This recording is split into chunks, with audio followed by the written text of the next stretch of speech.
Round 1 પછી જેટલી પણ સીટ્સ વેકેન્ટ છે, જે પણ વિદ્યાર્થીઓએ ફીસ નથી ભરી અને સીટ્સ વેકેન્ટ રહી છે, એનું લિસ્ટ ફાઇનલી આવી ગયું છે. આજના વિડીયોની અંદર રાઉન્ડ 1 માં જે સીટ્સ ખાલી છે, જ્યાં 0 બતાવે છે, હવે આપણે રાઉન્ડ 2 માટે શું હોમવર્ક કરવું જોઈએ, તમને હું આજે હોમવર્ક આપીને જઉં છું ને વિધિન 1 ડેઝની અંદર આપણે એક લાઈવ સેશન આનો લેવાના છે એસીપીસી નો, જેમાં તમે ખાસ આવી જજો. જે પણ વિદ્યાર્થીઓ ઇમ્પ્રુવમેન્ટની તૈયારી કરી રહ્યા છે એમના માટે બહુ જ સરસ મજાના સમાચાર છે કે ભાઈ તમારા માટે એક સીટ તો સારી કોલેજમાં ખાલી જ છે. હવે તમે તનતોડ મહેનત જો ઇમ્પ્રુવમેન્ટમાં કરી લો છો તો તમે સારી કોલેજ સુધી 100% રાઉન્ડ 2 માં પહોંચી જશો. રાઉન્ડ 1 પછી રાઉન્ડ 2 માટે કેવી રીતે જવાનું છે, જેને ફોર્મ નથી ભર્યું એમણે શું કરવાનું છે, બધી જ માહિતી હું આજના વિડીયોની અંદર કવર કરી લેવાનો છું. પ્લસ આ જે પીડીએફ આવી છે તમને ક્યાંથી મળશે એ પણ હું તમને માહિતી આપી દઈશ. તો યસ દોસ્તો, મારું નામ છે પ્રિયેશ પટેલ. આપ સર્વેનું ખૂબ ખૂબ હાર્દિક સ્વાગત છે પ્રિયેશ વિદ્યાપીઠ પ્લેટફોર્મની ઉપર. સૌથી પહેલા તો વિડીયો ચાલુ કરીએ. તમે જો ચેનલ પર નવા હોય તો સબસ્ક્રાઇબ કરી દો. એડમિશન એક પણ ગ્રુપમાં ના જોડાયો તો જોડાઈ જાઓ. હજી હું છેલ્લા રાઉન્ડ સુધી તમારી જોડે છું. પ્લસ મેથેમેટિક્સ 1 નો કોર્સ જે ગુજરાતની તમામ કોલેજ, તમામ બ્રાન્ચ, તમામ યુનિવર્સિટી, તમામ કોલેજ મતલબ ગવર્મેન્ટ હોય કે પ્રાઇવેટ બધામાં આવે છે, એને આપણે લોન્ચ કરી દીધો છે. ગઈકાલે એક લાઈવ સેશન થઈ ગયો છે. આજે રાત્રે પણ બીજો લાઈવ સેશન થવાનો છે. કોર્સની તમામ ઇન્ફોર્મેશન અમારા પ્રીવિયસ ના રિઝલ્ટ ડિસ્ક્રિપ્શનમાં એક વિડીયોમાં બતાવેલા છે, પ્લસ આપણી એપ્લિકેશનમાં પણ મૂકેલા છે, તમે જોઈ શકશો. અને કોર્સમાં જોડાવવું હોય તો લિંક પણ આપેલી છે. 800 થી વધારે વિદ્યાર્થીઓ અત્યાર સુધી જોડાઈ ગયા છે. જલ્દીથી જોડાઈ જજો. કોર્સની પ્રાઇસ ટૂંક જ સમયમાં વધવાની છે. પછી તમે કહેતા નહીં કે સાહેબ ફરીથી ઓફર આપો, હે ને? તો ફરીથી તમારું બધાનું હાર્દિક સ્વાગત છે પ્રિયેશ વિદ્યાપીઠ પ્લેટફોર્મની ઉપર. હવે જે આ પીડીએફ આવી છે, આ પીડીએફને થોડીક હું તમને સમજાવવાનો પ્રયત્ન કરું છું. આમાં મેં ચેક કરી લીધું છે, DAIICTમાં પણ સીટ છે, LDમાં પણ સીટ છે, બધી જગ્યાએ સીટ છે. વધારે સીટ્સ નથી પણ સીટ્સ છે, અને તમારે એક જ સીટની જરૂર છે. બરાબર, તમારે એક જ સીટ્સની જરૂર છે. હવે જ્યાં સીટ્સ છે જ નહીં અથવા જ્યાં સીટ્સ ઓછી છે એનો મતલબ હું તમને સમજાવવા માંગુ, કેમ કે લોકો આનો મતલબ જ રોંગ લેતા હોય છે. તમે સરસ રીતે આનો મતલબ સમજજો. માની લો કે આ BVM છે, એ BVM ની અંદર કોમ્પ્યુટર બેઝ ગુજસેટમાં તમને 0 સીટ બતાવે છે. બરાબર, અહીંયા તમે જોજો ઓલ ઇન્ડિયા રેન્ક એટલે JEE હશે, HS હોમ સ્ટેટ એટલે ગુજકેટ હશે, અહીંયા ઇન્સ્ટિટ્યૂટ ગવર્મેન્ટ લખી હશે, અહીંયા કેટેગરી પણ લખી હશે, અહીંયા બ્રાન્ચ લખી હશે, અહીંયા કોલેજના નામ લખ્યા હશે, બધું પરફેક્ટ લિસ્ટ આવ્યું છે. માન લો ગુજકેટ બેઝ જે છે કોમ્પ્યુટરમાં 0 સીટ ખાલી બતાવે છે. 7 સીટ હતી, 7 રિપોર્ટેડ. હવે રિપોર્ટેડ નો મતલબ શું? ઘણા વિદ્યાર્થીઓને એવો ફોન આવવા લાગ્યો કે સાહેબ મેં તો રિપોર્ટિંગ જ નથી કરાયું, તો મારી સીટ જતી રહી, યા તો રિપોર્ટેડ લખ્યું છે. ના, તમે ઓનલાઈન એસીપીસીમાં ફીસ ભરી, એનો મતલબ તમે આ જ ખાનામાં આવી ગયા. રિપોર્ટિંગ કરાવવાની કોઈ જરૂર હતી નહીં. હવે સમજો કે માની લો કે રાઉન્ડ 2 નું ચોઇસ ફિલિંગ જ્યારે બી ચાલુ થશે, હું એ બી ટાઈમ ટેબલ તમને બતાવું છું, હજી આવ્યું નથી નવું. માન લો આ 0 છે, તો શું આ ચોઇસ ફિલિંગમાં નહીં નાખવાની? હવે તમે એક લોજિક સમજો. માની લો કે આ 7 વિદ્યાર્થીઓ છે, આ 7 સ્ટુડન્ટમાંથી કોઈ પણ એક વિદ્યાર્થી કદાચ રાઉન્ડ 2 માં ગયો, કેમ કે બધાને એની ચોઇસ થી ગમશે એવું જરૂરી નથી. 90% લોકોને હજી મનગમતી કોલેજ મળી જ નથી. હજી એ લોકો મનગમતી કોલેજ લેવા માટે વલખા મારી રહ્યા છે, મતલબ એ રાઉન્ડ 2 માં જવાના. હવે BVM કરતા ઉપરની કોલેજોમાં સીટો ખાલી છે. એક વિદ્યાર્થી રાઉન્ડ 2 માં ગયો છે અને એને રાઉન્ડ 2 માં સારી કોલેજ મળી બી ગઈ, તો એની સીટ તો ખાલી પડવાની ને. તો જે પણ વિદ્યાર્થીએ ચોઇસ ફિલિંગમાં પહેલા નાખી હશે મેરિટ પ્રમાણે, એને મળી જશે. તો આમાં જ્યાં વેકેન્ટ 0 બતાવે છે એનો મતલબ એવો નથી કે તમે રાઉન્ડ 2 માં ચોઇસ ફિલિંગ નહીં કરી શકો. એ રાઉન્ડ 2 માં તમે એનું પણ ચોઇસ ફિલિંગ કરી શકશો અને મારા મત મુજબ કરવું જોઈએ. બરાબર, 0 નો મતલબ એવો ના સમજી લેતા કે આ હવે તમને રાઉન્ડ 2 માં મળશે જ નહીં. જેટલા લોકોને મળ્યું છે એમાંથી કેટલા લોકો રાઉન્ડ 2 માં ગયા છે કોઈને ખબર નથી. એ ડેટા તમને મળશે બી નહીં. એમાંથી રાઉન્ડ 2 માં જે જશે એ આગળની કોલેજ માટે જ જવાના છે. તો એ માન લો આગળ જાય. હવે તમે સમજો અહીંયા એક જગ્યા છે, અહીંયા એક જગ્યા છે, અહીંયા એક જગ્યા, તમે અહીંયા બેઠા છો. આ વાળો વિદ્યાર્થી આ સીટમાં જાય તો આ સીટ તો ખાલી પડવાની ને. પણ અત્યારે આ વાળો વિદ્યાર્થી અહીંયા એવી રીતે બેઠો છે કે જેણે ફીસ ભરી છે, એટલે એ તો તમને ખાલી બતાવશે જ નહીં. પણ આ અહીંથી ઉઠી અહીંયા ગયો તો આ સીટ તો કોકને મળશે. ત્યારે આ વેકેન્ટ થઈ ત્યારે આ પાછળ વાળો વિદ્યાર્થી જેણે નાખી હશે એને મળી જશે. મતલબ આ બધો ગેમ લકનો બી છે, થોડોક માઇન્ડનો બી છે ને થોડોક અમારા બધા વિડીયોઝ જોવાનો બી છે. જેટલા પણ વિદ્યાર્થીઓ પેરેન્ટ્સ અમારા બધા જ વિડીયો જોવે છે ને એને આ બધી ખબર પડે છે.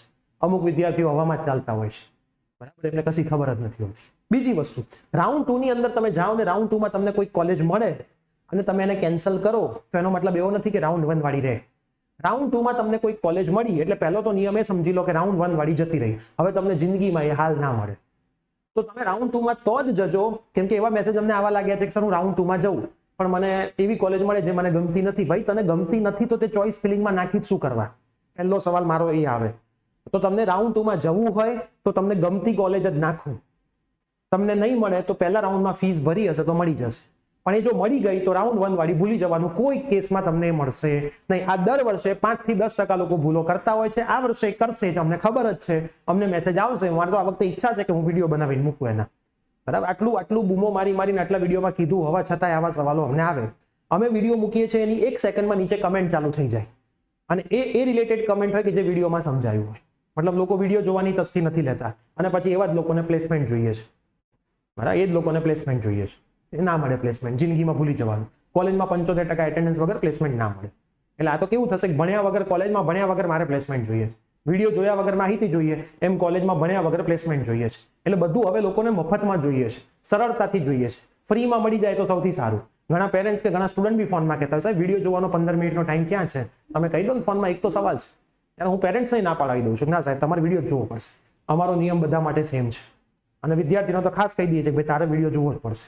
તો મિત્રો ખાસ તમે ધ્યાન રાખજો કે આ વસ્તુ બહુ જ સમજીને કરજો. હવે અમુક સવાલ છે, એની પહેલા આપણે એસીપીસી ની વેબસાઇટ ઓપન કરી લઈએ. આખું તમે જોઈ લેજો, મેં મારી એપ્લિકેશનમાં મૂકી દીધું છે. પ્રિયસર વિદ્યાપીઠ એપ્લિકેશન ડાઉનલોડ કરી દેજો. એના હોમ પેજના માય કોર્સમાં એસીપીસી નો જે કોર્સ છે એની અંદર એસીપીસી 2025 ની અંદર બીઈ બીટેક ની અંદર આ રહ્યું, મેં મૂકી દીધું છે, હમણાં જ મુકાઈ દીધું છે. અમારા રિઝલ્ટ જોવા હોય લેટેસ્ટ તો અહીંયાથી રિઝલ્ટ બી તમને જોવા મળી જશે. ફાઇલ તમે ડાઉનલોડ કરી દેજો. હવે આપણે એસીપીસી ની વેબસાઇટ ઉપર જઈએ. નવું કેલેન્ડર 100% નહીં જ આવ્યું હોય, મને વિશ્વાસ જ છે કે એ લોકો નવું કેલેન્ડર ના જ મૂકે. તો કોઈ નવું કેલેન્ડર આવ્યું નથી, ખાલી આ 19/6 ની તારીખ, ગઈકાલની તારીખમાં આજે એ લોકોએ લિસ્ટ મૂક્યું છે, ખાલી લિસ્ટ જનરેટ કર્યું છે. હવે આપણે થોડું સ્કેડ્યુલ જોઈ લઈએ. જે પણ વિદ્યાર્થીઓનું ફોર્મ ભરવાનું બાકી છે, ફોર્મ ભરવાનું ચાલુ થઈ ગયું છે. ખાસ તમે ફોર્મ ભરી દેજો. ફોર્મ કેવી રીતે ભરવું એના માટેનો આપણો વિડીયો બનાવેલો છે. એસીપીસી નું ફોર્મ કેવી રીતે ભરવું યુટ્યુબમાં પ્રિયસર લખજો, આપણો વિડીયો આવી જશે. એ જોઈને તમે અહીંથી ઓનલાઈન રજીસ્ટ્રેશન લિંકમાં જશો, ત્યાંથી પહેલા તો ફ્રેશ કેન્ડિડેટ રજીસ્ટ્રેશન કરી દેવાનું. પછી આખો વિડીયો મેં સરસ રીતે બતાવ્યો છે, એક ફોર્મ ભરીને જ બતાવ્યું છે. તે ફોર્મ તમે જોઈ લેજો. બીજી મોસ્ટ ઇમ્પોર્ટન્ટ વસ્તુ, હવે આપણે થોડી કી ડેટ્સ ઉપર નજર નાખીએ જે જૂની હતી. એ ફોર્મ કોને ભરવાનું? જેને પહેલા નથી ભર્યું એને. પહેલા ભરેલું છે એને ફરીથી નથી ભરવાનું. તમને ખબર નથી કે ઇમ્પ્રુવમેન્ટમાં પાસ થશો કે ફેલ થશો, પણ ફોર્મ ભરી દેજો. ઇમ્પ્રુવમેન્ટ એક્ઝામ પછી ફરીથી ફોર્મ ઓપન નહીં થાય, કહી દઉં છું. હાલ એડિટિંગનો કોઈ ઓપ્શન આવેલો નથી. જેને કાસ્ટ બદલવી હોય કે જેને TFWS એડ કરવું, એવા કોઈ ઓપ્શન હાલ આવેલા નથી. આવશે તો અમે તમને જાણ કરી દઈશું. હવે જો ફોર્મ ભરવાની જે ડેટ છે એ ડેટ તમે એક વખત ચેક કરી લો. રાઉન્ડ 2 માટે અહીંયા લખેલી જ છે. રાઉન્ડ 1 માં જેમણે ફોર્મ ભરેલું છે, ફરીથી કહું છું, રાઉન્ડ 2 માં ફોર્મ ભરવાની જરૂર નથી. હવે ઓનલાઈન રજીસ્ટ્રેશન ફોર નોન 19 તારીખથી 25 તારીખ છે. તો આટલા દિવસમાં ભાઈ ફોર્મ ભરી દેજો, પછી ફોર્મ ભરીથી ચાલુ થશે નહીં થાય અમને કઈ ખબર નથી. આ જે છે 3 તારીખ, ત્યાંથી હવે બધું બદલાઈ જશે. 3 તારીખે કોઈ પણ જાતનું મેરિટ લિસ્ટ નવું આવશે નહીં. ઇમ્પ્રુવમેન્ટનું રિઝલ્ટ નથી આવતું ત્યાં સુધી હવે નવું કશું ચાલુ થશે નહીં. અને જ્યારે નવું ચાલુ થશે ત્યારે હું તમને માર્ગદર્શન આપતો રહીશ. વોટ્સઅપ ગ્રુપમાં જોડાયેલા રહેજો, ચેનલ પર જોડાયેલા રહેજો. આપણી જે બીજી યુટ્યુબ ચેનલ છે પ્રિયસર જ્ઞાનપીઠ, ત્યાંય જોડાયેલા રહેજો. બંને જગ્યાએ સરસ રીતે ઇન્ફોર્મેશનના વિડીયોઝ આવે છે. એ પણ ચેનલ તમને મળી જશે આપણી ચેનલમાંથી, પ્રિયસર જ્ઞાનપીઠ. અહીંથી બધું બદલાશે, એ હું તમને સમજાવીશ. હવે રાઉન્ડ 1 માંથી રાઉન્ડ 2 માં જવા માટેનો ઓપ્શન પણ ક્યારે આવશે? અમુક પ્રશ્નો જે કોમન છે, રાઉન્ડ 1 માંથી રાઉન્ડ 2 માં જવા માટેની મેથડ, જ્યારે પણ ઓપ્શન આવશે ત્યારે વિડીયો આવશે. હાલ કોઈ જાતનો ઓપ્શન આવ્યો નથી. તારીખ મેં તમને જેમ કીધી એમ બદલાશે, બરાબર? મેરિટ આવવાની, કેમ કે ઇમ્પ્રુવમેન્ટ એક્ઝામ લેટ ગઈ છે એટલે રિઝલ્ટ લેટ આવશે એટલે બધું બદલાશે. મેરિટ નવું આવશે. તમે ઇમ્પ્રુવમેન્ટ આપી છે નથી આપી, બધાનું મેરિટ બદલાશે. કેટલું બદલાશે, કેટલું અપ કેટલું ડાઉન કોઈ જ ના કહી શકે. ઇમ્પ્રુવમેન્ટ એક્ઝામ પછી તમને MYSY મળે કે નહીં એનો વિડીયો ઓલરેડી આપણે બનાવી દીધો છે. કેટલા માર્ક્સ થશે તો મળશે, એ વિડીયો સેક્શનમાં જઈને થોડું સર્ચ કરશો એટલે મળી જશે. ફોર્મ ભરવાનું બાકી છે, મેં તમને કહી દીધું, ભરી લેજો ભૂલ્યા વગર. જેને પહેલા ભરી દીધું તું, ફેલ હતા, તો ચિંતા ના કરતા, એ જ ફોર્મ ચાલશે.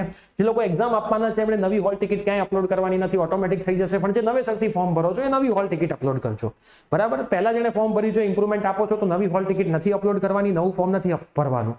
જૂના ફોર્મમાં ઓટોમેટિક એ લોકો જાતે જ એસીપીસી વાળા બધું લઈ લેશે. તમારે કંઈ કરવાનું નથી. ગુજરાત બોર્ડ પાસેથી જાતે બધો ડેટા લઈ લે. ચોઇસ ફિલિંગ જ્યારે પણ ચાલુ થશે ત્યારે હું તમને સમજાવીશ. એસીપીસી ના ઉપરથી જ બધી વસ્તુઓ થશે. મેરિટ ઊંચું જશે કે નીચું જશે તો મોસ્ટ પ્રોબેબલી ચાન્સીસ છે 20 થી 25% નીચું જાય. કઈ કોલેજમાં કેટલું જાય એ તો ભાઈ જે દિવસે જાય ત્યારે ખબર પડે. જે દિવસે જાય ત્યારે ખબર પડે. ગુજરાતની તમામ કોલેજમાં 20 થી 25% જેટલું મેરિટ નીચું જશે. ઇમ્પ્રુવમેન્ટ એક્ઝામનો ફાયદો 100% થશે. તો સરસ રીતે જે લોકો ઇમ્પ્રુવમેન્ટ એક્ઝામ આપી રહ્યા છે, તૈયારી કરો, જબરજસ્ત તૈયારી કરો. જેટલી મહેનત થાય એટલી કરી લો, બરાબર? આ તમારી જીવનની એક એવી ઇમ્પોર્ટન્ટ એક્ઝામ છે જે તમને સારી કોલેજ સુધી પણ પહોંચાડશે. જેમને રાઉન્ડ 1 માં મળી પણ ગયું છે, હજી સેટિસ્ફાઈ નથી, ઇમ્પ્રુવમેન્ટ આપો છો, બેસ્ટ મેથડથી, બેસ્ટ તૈયારીથી માર્ક્સ સાથે કરો, 100% સારી કોલેજમાં મળવાના ચાન્સીસ છે જો તમારો મેરિટ ઉપર ગયો તો. કેટલા માર્કે કેટલો મેરિટ ઉપર જાય હાલ કોઈ કહી શકે નહીં.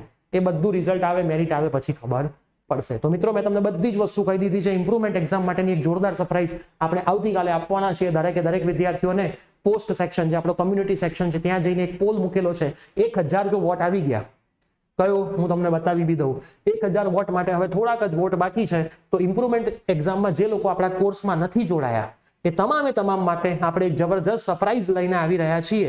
તમે પોસ્ટ સેક્શનમાં જજો. પોસ્ટ સેક્શનમાં કાલે રાત્રે જ આપણે મૂકેલું છે. 1000 વોટ લ્યો થઈ જ ગયા છે, બરાબર. તો તમે અહીંયા વોટ આપી દેજો જેને આપવાનો હોય.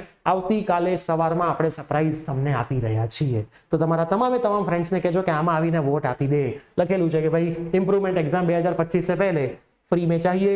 1000 प्लस स्टूडेंट यस आए तो उसी दिन अनाउंसमेंट हो जाएगा. 1000 वोट आ गए हैं लेकिन सबका अभी तक यस नहीं आया है, थोड़े बहुत का नो है. तो 1.1 થઈ જશે એટલે મોસ્ટલી માની લો યસ આવી ગયું છે. તો કાલે રેડી રહેજો સરપ્રાઈઝ માટે. જેમણે કોર્સ બાય નથી કર્યો એમના માટે. પ્રિયસર વિદ્યાપીઠ પ્લેટફોર્મ ઓલવેઝ સ્ટુડન્ટ માટે ઊભું રહ્યું છે, આગળ પણ ઊભું રહેશે. એન્જિનિયરિંગમાં અમે તમારા મોટા ભાઈ બહેનની તેમજ તમારી સાથે છીએ. મેથેમેટિક્સ 1માં કોર્સમાં જોડાઈ જજો. જબરજસ્ત મહેનત કરે છે. સૌથી વધારે જે એન્જિનિયરિંગમાં રિઝલ્ટ પ્રોડ્યુસ કરતું કોઈ મશીન છે તો એ પ્રિયસર વિદ્યાપીઠના તમામે તમામ સ્ટાર ટીચરની ટીમ છે. અને પ્રિયસર વિદ્યાપીઠ પ્લેટફોર્મ ખાલી પ્રિયસરના લીધે કે ભૂમિ મેડમના લીધે નથી ચાલતું, એમના તમામે તમામ ટીચર્સની મહેનતના લીધે ચાલે છે. ઘણા ટીચર્સને તમે જોયા છે, ઘણા ટીચર્સને હવે ધીમે ધીમે જોશો. તો અમે તમારી જોડે એન્ડ મોમેન્ટ પર સુધી છીએ. સરસ રીતે આ વિડીયો તમારા તમામ ફ્રેન્ડ્સને શેર કરી દો. હજી પણ કોઈ ડાઉટ હોય તો કમેન્ટ કરજો. શ્યોર આપણે જે નેક્સ્ટ સેશન 1 દિવસ પછી લાઈવ કરવાના છે એમાં તમને તમામે તમામ માહિતી આપી દઈશું. તો મળીએ છીએ. Bye bye, take care.